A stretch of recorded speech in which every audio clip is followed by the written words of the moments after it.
اور احسان دکھاوے کے لیے نہیں کرنا چاہیے کہ لوگوں کو بتائے کہ میں نے فلاں کے ساتھ یہ نیکی کی اور فلاں کا کیسے خیال رکھا، اور کسی معاوضے کی نیت سے بھی احسان نہیں کرنا چاہیے کہ میں اس کے ساتھ بھلا کروں گا تو کل یہ میرے کام آئے گا. جیسے ابو بکر صدیق رضی اللہ عنہ غلام آزاد کرتے تھے کسی بدلے کی نیت سے نہیں، الا ابتغاء وجہ رب الاعلی. تو احسان نیکی، بھلائی، خلوص نیت اور رضائے الہی کے لیے ہونا چاہیے، اور کسی کے کہے بغیر اس کے ساتھ بھلائی کرنی چاہیے. یہ احسان ہوتا ہے. ایک ہوتا ہے نا کوئی آپ سے سوال کرتا ہے، آ کر آپ کے سامنے اپنا دکھ رکھتا ہے، اور ایک یہ ہے کہ بس آپ کو کہیں سے پتہ چل جاتا ہے اور آپ خود آگے بڑھ جاتے ہیں. اور وہ ایسے وقت میں شہر میں داخل ہوا جب اس کے رہنے والے غفلت میں تھے، تو اس نے 2 آدمیوں کو اس میں باہم لڑتے ہوئے پایا. ایک تو اس کے اپنے گروہ میں سے تھا اور دوسرا اس کے دشمنوں میں سے تھا، یعنی ایک اسرائیلی اور ایک قبطی. تو وہ جو اس کے اپنے گروہ میں سے تھا اس نے اس کے خلاف مدد طلب کی جو اس کے دشمنوں میں سے تھا. تو موسیٰ نے اسے ایک گھونسا مارا اور اس کا کام تمام کر دیا. کہنے لگا یہ تو کوئی شیطانی کام ہے، یہ کیا ہو گیا؟ بے شک وہ تو کھلم کھلا گمراہ کرنے والا دشمن ہے.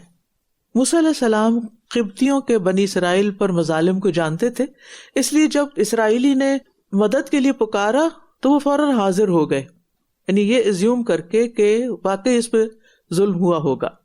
اور ویسے بھی انسان کی ہمدردیاں اپنی قوم کے ساتھ ہوتی ہیں، اور موسیٰ علیہ السلام کے اندر تو طبعی طور پر نیچرلی کمزوروں اور مظلوموں کے ساتھ ہمدردی کرنے کا بہت جذبہ تھا، اس لیے فوراً ہی آگے بڑھ گئے. انہوں نے کوئی ارادتاً قتل نہیں کیا تھا، لیکن ہو سکتا ہے وہ کمزور آدمی ہو اور مرنے کے قریب وہ پہلے سے ہی، اور ورنہ گھونسا مارنے سے کون مرتا ہے، اور اللہ کی کوئی خاص حکمت تھی. لیکن موسیٰ علیہ السلام نے جسٹیفیکیشن نہیں دی کہ یہ تو ایسا تھا اور میں نے ایسا نہیں کیا، یا وضاحت یا کچھ، بلکہ جب غور کیا تو پتہ چلا کہ یہ تو شیطان کی اکساہٹ تھی کہ جلد بازی میں اس نے ایسا کام کروا دیا. لہٰذا کہنے لگا اے میرے رب، بے شک میں نے اپنی جان پر ظلم کیا ہے، جان کے نہیں کیا لیکن پھر بھی اعتراف کیا، بس تو مجھے بخش دے. تو اس نے اسے بخش دیا. اللہ اکبر. ان اللہ یغفر الذنوب جمیعا، بے شک وہ بہت بخشنے والا، نہایت رحم کرنے والا ہے. انسان کے گناہوں اور رب کی مغفرت کے درمیان صرف ندامت کا فاصلہ ہے. انسان اپنی غلطی پر نادم ہو، شرمندہ ہو، اعتراف کر لے، دل شکستہ ہو. حالانکہ جس کو قتل کیا تھا وہ کافر تھا، یہ بھی کہہ سکتے تھے میں نے ایک کافر کو قتل کیا تو نیکی کا کام ہے، لیکن نہیں. یعنی انسان اپنے ضمیر کی آواز سنے تو ہمیشہ عدل و انصاف سے پھر کام لیتا ہے. اور موسیٰ علیہ السلام کو پتا تھا کہ دل کے اس بوجھ سے نکلنے کا راستہ کیا ہے، توبہ، کہ اللہ سے معافی مانگی جائے. صرف چھپ جانا یا بھاگ جانا نہیں. بعض اوقات ہم غلطی کر کے چھپ جاتے ہیں، کسی اور کے نام لگا دیتے ہیں، بھاگ جاتے ہیں، لیکن وہ جو گناہ کا بوجھ ہوتا ہے نا وہ ساتھ ہی رہتا ہے جب تک کہ اس کو توبہ سے صاف نہ کر لیا جائے یا حقدار کا حق دے نہ دیا جائے. اور موسیٰ علیہ السلام جو تھے وہ معافی مل جانے کے باوجود بھی ساری زندگی اسے اپنے نفس پر گناہ ہی شمار کرتے رہے کہ ہاں مجھ سے غلطی ہوئی تھی. فغفر اللہ، معافی کا فرمانہ بھی مل گیا، لیکن پھر بھی یاد رکھا اس بات کو، اور قیامت کے دن بھی کہیں گے، کیونکہ اللہ کی طرف سے حکم نہیں ہوا تھا نا قتل کرنے کا. اب یہ جو غلط فہمی پھیلائی جاتی ہے اس آیت کو لے کر کے فَاقْتُلُوهُمْ حَيْثُ ثَقِفْتُمُوهُمْ، جہاں کہیں انہیں پاؤ قتل کر دو، تو لوگ سمجھتے ہیں شاید مسلمان کو یہ حکم ہے کہ جس کافر کو دیکھو مار ڈالو، حالانکہ ایسا کچھ بھی نہیں ہے. جب تک اللہ کا حکم نہ ہو، کوئی سبب نہ ہو، تو انسان کسی کی بھی جان نہیں لے سکتا، چاہے کوئی کسی جگہ سے بھی بلانگ کرتا ہو. اور اپنی غلطیوں کا اعتراف کرتے رہنا یہ تمام نیک انسانوں کا، اللہ کے مقربین کا وتیرہ رہا ہے کہ وہ غلطی کو ماننے میں بہت جلدی کرتے ہیں، دیر نہیں لگاتے، تسلیم کر لیتے ہیں ہاں یہ میری غلطی ہے. اور جب انسان مان لیتا ہے نا تو دوسرا فریق بھی نرم پڑ جاتا ہے، لیکن جب انسان اپنی غلطی پہ اصرار کرتا ہے تو پھر مسائل حل نہیں ہوتے.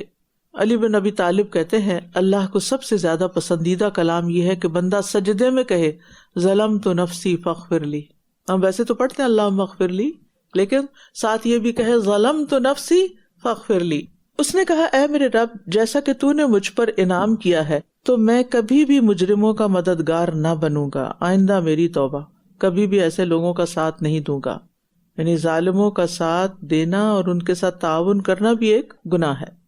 اور متقی لوگ جو ہوتے ہیں وہ اللہ کی نعمتوں کو اس کی نافرمانی میں استعمال نہیں کرتے، بلکہ سوچ کر بھی شرماتے ہیں. اور پھر یہاں یہ بات بھی سمجھ آ رہی ہے کہ اللہ تعالیٰ جب مصیبت دور کر دے تو پھر کرنا کیا چاہیے. اس کے بعد لازم ہے کہ پھر انسان اللہ کا وفادار بن کے رہے، اس کے دین کی مدد کرے، مجرموں کا ساتھ نہ دے. پھر وہ صبح کے وقت ڈرتے ڈرتے خفیہ ٹو لگاتے ہوئے شہر میں گیا تو دیکھا اچانک وہی شخص جس نے کل اس سے مدد مانگی تھی وہ اس سے پھر فریاد کر رہا ہے.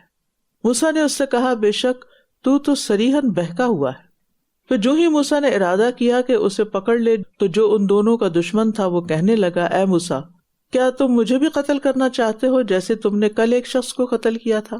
تو تم تو زمین میں ظالم و سرکش بن کر رہنا چاہتے ہو اور تم اصلاح کرنے والوں میں سے نہیں ہونا چاہتے. الزام. آپ دیکھیے کہ جو مصلح ہوتے ہیں نا، جو اصلاح کا کام کرتے ہیں، تبلیغ کا کام کرتے ہیں، تعلیم کا کام کرتے ہیں، نیکی کا پرچار کرنے والے ہوتے ہیں، لوگ ان کی چھوٹی سی غلطی بھی نہیں بھولتے، بار بار یاد دلاتے ہیں. یعنی مصلح کی غلطی نہیں بھولی جاتی. وما ترید ان تکون من المصلحین. اور ما ترید کا تعلق ارادے اور نیت سے ہے. لوگ نیتوں پہ بھی شک کرنے لگتے ہیں. اور شہر کے آخری کنارے سے ایک شخص دوڑتا ہوا آیا، کہنے لگا اے موسیٰ بے شک سردار تیرے بارے میں مشورہ کر رہے ہیں کہ وہ تجھے قتل کر دیں، بس تو یہاں سے نکل جا، یقین کر میں تیرے خیر خواہوں میں سے ہوں. خیر خواہی کیا ہوتی ہے؟ دوسرے کا بھلا چاہنا اور اسے نقصان سے بچانا. کسی کو بھی آپ کسی بھی قسم کے نقصان سے بچاتے ہیں، کوئی اچھا مشورہ دے کر، کوئی راہ دکھا کر، تو یہ آپ کی خیر خواہی ہوتی ہے. اور دین سراسر خیر خواہی کا نام ہے. تو گویا آپ دیندار ہیں اگر آپ دوسروں کا بھلا چاہتے ہیں. اور ان میں سب سے بڑا بھلا کیا ہے کہ ان کے آخرت کے معاملات میں ان کو راہ دکھانا، خیر کی طرف رہنمائی کرنا، اور دنیا میں ان کی مصیبتوں تکلیفوں کو دور کرنے کے لیے کوشش کرنا، نیکی اور تقوی کے کاموں میں ان کی مدد کرنا، ان کے عیبوں کی پردہ پوشی کرنا، ان کے لیے وہی پسند کرنا جو اپنے لیے پسند ہو. اب یہاں پر آپ دیکھیں کہ فرمایا وجاء من اقصى المدینۃ رجل. رجل کہا گیا، نام نہیں بتایا گیا. اہم یہ ہے کہ اس کا یہ عمل اللہ کو پسند آیا تو اس کو تاریخ کا ایک حصہ بنا دیا گیا. سورۃ یاسین میں بھی آتا ہے، یعنی نیک بندوں کا کام ہی اہم ہے جس کا ذکر کیا جائے، نہ کہ نام. یعنی نام سے زیادہ دلچسپی نہیں ہونی چاہیے کہ میرا نام لگ جائے. لیکن آج آپ دیکھیں افسوس کے ساتھ ہی کہ لوگوں کو نام لگانے میں زیادہ دلچسپی ہوتی ہے کام سے زیادہ. تو اسی لیے آپ دیکھیں کہ لوگوں کو بہت شوق ہوتا ہے کہ انہیں سرٹیفکیٹ مل جائے، ان کے پاس کوئی ڈگری ہو، ان کا نام کسی بورڈ پہ لکھا ہوا ہو. یہ اتنا امپورٹنٹ نہیں جتنی آپ کی نیت اور آپ کی محنت اور آپ کی دین کے لیے کی ہوئی خدمت، وہ زیادہ امپورٹنٹ ہے. کیونکہ ہمارے اعمال کی جو ہم نے اللہ کے لیے کیے، اس کی اللہ سے بڑھ کر کوئی قدردانی کر ہی نہیں سکتا. بعض اوقات سرٹیفکیٹ دینے والے بھی قدردانی نہیں کر رہے ہوتے، وہ بھی بڑا بھار دکھا رہے ہوتے ہیں. اور یہاں پر آپ دیکھیں کہ وہ مخلص شخص جو تھا موسیٰ علیہ السلام کو بچانے کے لیے ایک خبر دے رہا ہے، تو یہ غیبت میں شمار نہیں ہوتا بلکہ خیر میں شمار ہوتا ہے. بس وہ ڈرتے ڈرتے خفیہ ٹو لگاتے ہوئے وہاں سے نکل پڑا، کہنے لگا اے میرے رب مجھے ظالم قوم سے نجات دے. اب آپ دیکھیں کہ موسیٰ علیہ السلام 3 مقامات پر گم ہوتے ہیں. ماں نے صندوق میں ڈال کے پھینک دیا تو اللہ تعالیٰ نے واپس بھیج دیا. گم گئے تھے نا، جب سمندر کے اندر پانی میں ڈالیں کسی کو تو کہاں جائے گا اللہ ہی جانتا ہے، پھر کب آئے گا اللہ ہی جانتا ہے. لیکن توکل ہے نا. بعض کا زندگی میں انسان کو کہیں گم ہونا پڑتا ہے، سائڈ پہ لگنا پڑتا ہے، پیچھے کر دیا جاتا ہے، معطل کر دیا جاتا ہے، بے قدرہ کر دیا جاتا ہے، بلا دیا جاتا ہے، اس کا ذکر نہیں کیا جاتا. اس میں بھی کوئی حکمت ہوتی ہے. اس وقت نہ بندوں سے شکوہ نہ رب سے شکوہ، کیا سوچنا ہے اس میں بھی خیر ہوگی.